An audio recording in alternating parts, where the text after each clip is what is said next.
Okay, next step, I want to show you how I clean the lashes right before we start the full set. So in this case, I'm gonna do the refill. We still have a couple lashes, and I'm just gonna use this foam cleanser from Aveno. It's very, very gentle on the skin. And then I'm gonna use just water, paper towel, and the mini fan to dry the lashes. I'm just gonna put a pump of foam right on the eyelids. You can use any kind of makeup brush, so you can go around the lashes, around the eyes and eyelids. So you can make sure that the lashes are very clean right before we start applying the lashes. Don't be afraid to go through on them. Even if you see 1, 2 coming off, it's fine, just because we're gonna remove the old ones, not all of them, but the ones that they are really long.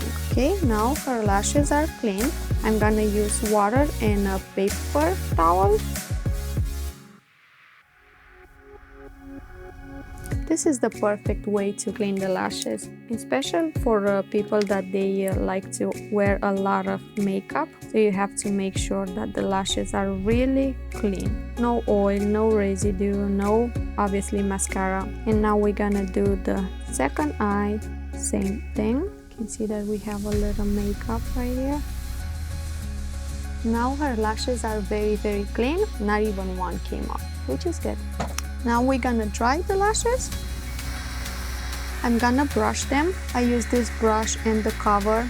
This is a paper straw, so you can cover the brushes. And by the way, this is around 4 weeks, I would say a month and a little bit since she had the last refill. Okay, now we're done with this part.